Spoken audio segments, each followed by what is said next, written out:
So in this video, I wanted to talk about 10 non-obvious gift pens or pen gifts, however you want to say it. Basically, if you're buying a gift for someone and you want to buy them a pen, a Rotring 600 is a great option. It sells for under $30. It's clearly very good looking.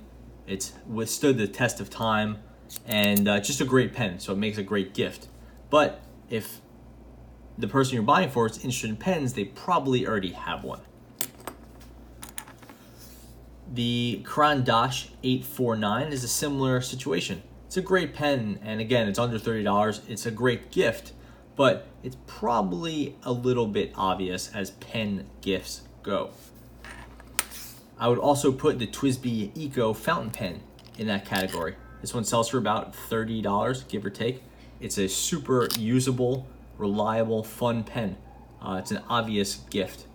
Not to take anything away from it, I think an Eco is a great gift for someone, but if they're into pens, specifically fountain pens, they might have one already. So you might want to get with something a little bit less predictable. There's 10 of them here, and they're roughly in price order. The first non-obvious pen gift I'd recommend is this. This is the Pilot High-Tech Point V10 grip. It's a rollerball, 1.0 millimeter, with a rubberized grip, has a needle tip. It is sort of a wider version of this pen, which is the V7 High-Tech Point, which is known in the US as the V7 Precise. This is the Japanese version in 1.0 millimeter with a grip. So it makes it a pretty interesting pen and not something you'd ever really run across in the US. It has a really wide, smooth writing style, again, combined with that needle tip, making it really a fun, interesting pen. And a nice thing, I would say, to get someone as a gift. You will never run into these. It's a lot like writing with a fountain pen, but in a more practical and more affordable version. These things only sell for maybe like $3 each, $4 each, something like that. The next non-obvious pen gift is this one. This is the Zebra Sarasa Grand. Maybe if you follow this channel, you might think this is obvious, but outside in the wider world, I wouldn't say this is at all an obvious gift. As pens go, it sells for like $8, $9, maybe even less. All metal body, cool little window here, spring clip, nice click action. This one's brand new. I bought it because it was like $6. I'm like, okay, I already have 3 or 4 of these, but how could you say no when it's so cheap? This is just a nice pen to have around, and if you're looking for that sort of stocking stuffer type gift, I think this is a great option. And they have the Sarasa gel refills, which are really phenomenal.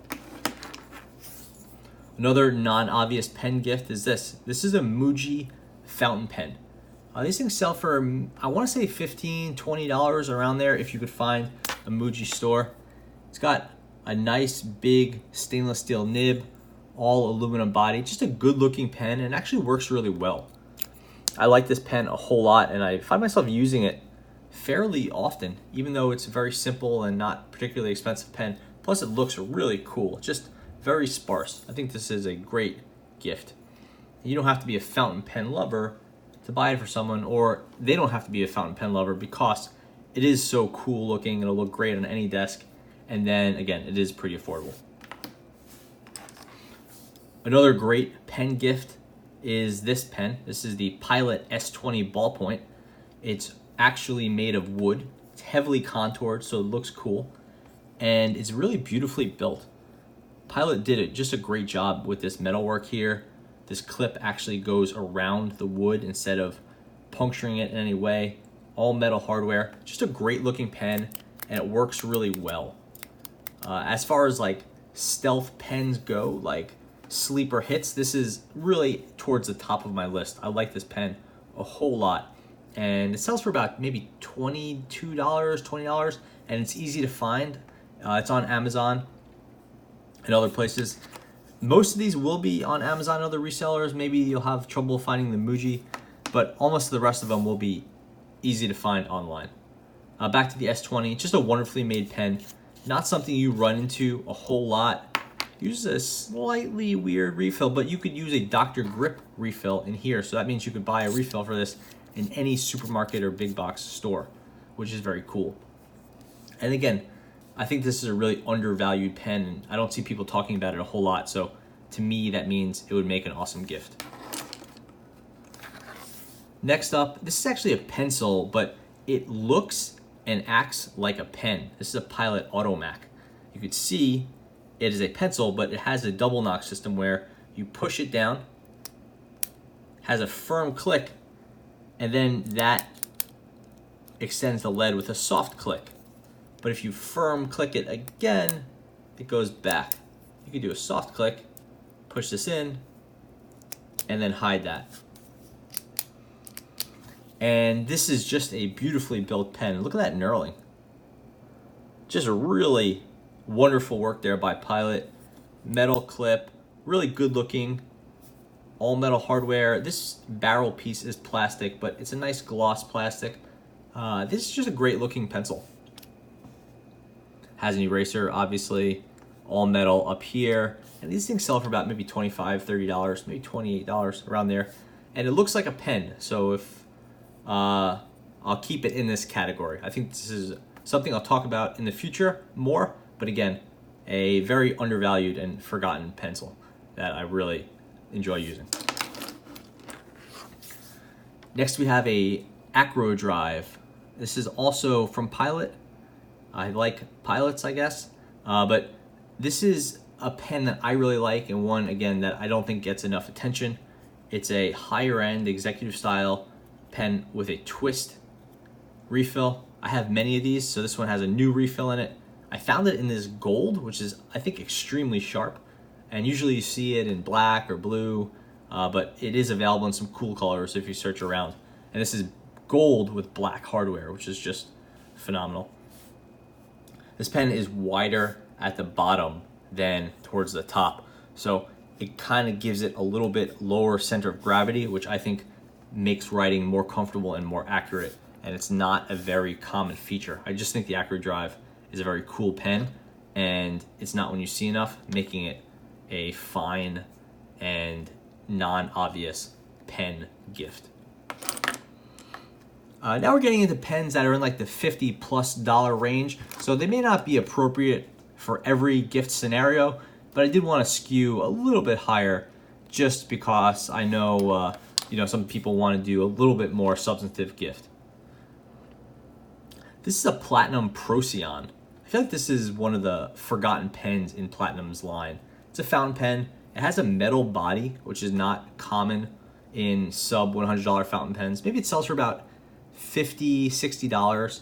I think it's very good looking. To me, it looks like a better handled version of the Sailor Pro Gear. Twist cap, which is great to see. All metal cap.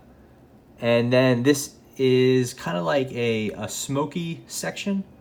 You probably can't make it out. You could just sort of see through there.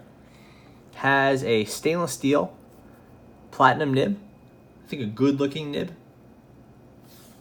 And it has a relatively wide section. Not crazily wide, but wide enough. And just a good looking pen. It posts, and when it's posted, it's a really nice size. It is a cartridge converter, so it's very easy to use. You don't have to teach anyone how to use some strange, vacuum fill system. And it has that metal body, which I think is not something I would want to use all the time, but I think this is really well handled, and the Procyon should probably get more attention. So I think that makes it a really nice gift. And again, in that $50 to $60 range, it makes for a really nice gift without having to become too expensive. I think this is a nice writer too. This might look like the same nib as the other Platinum pens in the sub $100 range, but it's actually slightly modified. So this is the Platinum Procyon. Just a nice writer. I like Platinum's cartridges. Are on the large side with very solid black ink. And this is like I would say a fun but rather stiff steel nib. It has a little bit of feedback to it, which is kind of Platinum's. They're sort of how they do it. It's not really too flexible. I mean, not flexible. It's not too springy. Again, just a fun pen to write with, but also really good day to day. It's not like something someone will feel like they have to keep in their desk until they're signing a big contract. This is one you could use every day. Next up is a Lamy 2000, which I think in a fountain pen is a very obvious gift, and a great gift, but an obvious one. But in the rollerball, you can find a great deal on a new Lamy 2000 rollerball, in like the $50 range, right around the area of this platinum, probably under the platinum a lot of the time. And the rollerball is really cool because it's basically looks exactly the same as the fountain pen. When you have it out, maybe it has this little divot that the fountain pen doesn't have, but it basically looks exactly like the fountain pen. So you're getting that really beautiful Macrolon body with the cap. You're getting the spring clip, and then you're getting a really nice looking pen that uses a G2 style or G2 sized refill. So you're getting a lot of versatility. Basically, it's like writing with a Lamy 2000 fountain pen, except it's a whole lot more practical day to day. This thing, with as little modification as putting a tiny bit of paper or an eraser in the back, can use almost any rollerball refill out there. I have this with a Visconti, it's a little bit hard to make out, but a Visconti Dream Touch, which is a really nice European rollerball style refill. And this thing is just a really smooth, fun writer. That's why I think the Lamy 2000 rollerball is just a great pickup, and it's a really gifty pen. It's a nice gift. Everyone knows the Lamy 2000. Everyone knows it to be a high quality item, but not everyone wants a fountain pen. Plus, generally speaking, you could use your rollerballs more often than use your fountain pens. And I think buying someone something they're actually going to use is just a really nice gesture. Now we're getting into like the $100-ish pens. So again, not appropriate for everyone, but pretty interesting. This is a County Com or Best Made. It's the same pen, and it's called the Embassy pen. This one's in brass. It's also sold in steel. Has a sprung steel clip. This thing is heavy. Like, I don't know exactly the weight. I should have measured it, but it is very heavy, like 60 grams. It's very kind of militaristic, I guess I would say. Very utilitarian. It's knurled, so it's appropriate for glove use. It has the cage number, which is like kind of the ordering number, like a NSN type thing. And again, it's just very industrial and very heavy. It just reeks of indestructibility. In brass, that's not exactly true. If you drop a brass pen, you're gonna mess it up. So steel is probably the better option, but this is just a very cool, very heavy pen. And this is something you would keep on your desk or something like that. And someone, when you buy this for someone, they're like, oh yeah, I mean, that's a serious instrument. This one uses a Fisher Space Pen refill. So that means it's definitely ready to go under any conditions whatsoever. Rain or shine, cold, hot. The Fisher Space Pen is a great writer. It's the PR4 refill. Just a nice refill and a really heavy, interesting pen. It's like, maybe $100, depending on if you find it on sale, and maybe a little bit less from County Com, a little bit more from Best Made Co. But it's like very gifty. This is not necessarily a pen someone would buy for himself, but it's nice to receive something like this.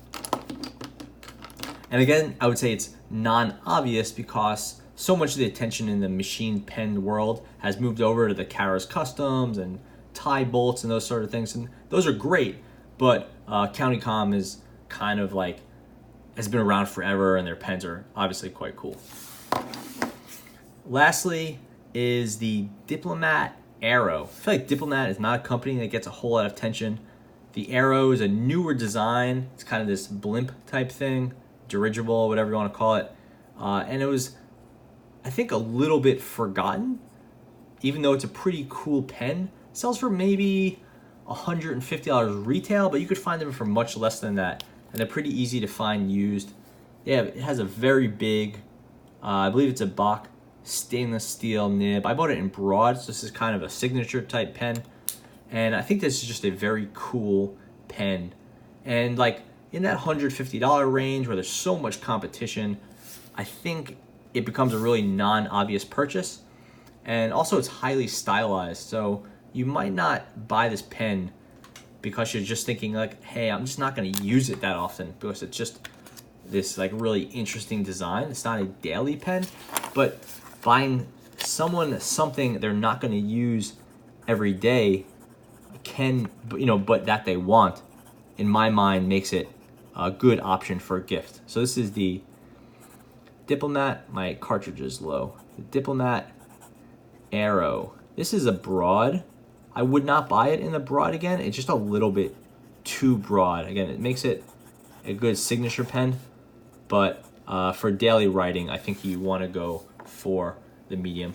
Anyway, I really think it's quite cool looking in this aluminum finish. I think it's raw, or maybe I guess it's polished aluminum, but just very cool looking.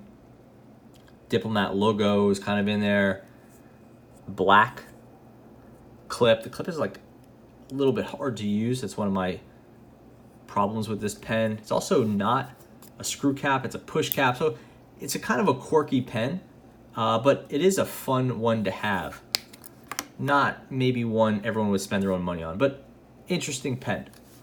It is a cartridge converter, but it uses all standard, international standard hardware. So I think that makes it a little bit more friendly as a gift. You don't have to burden someone with having to move over to a whole new refill system.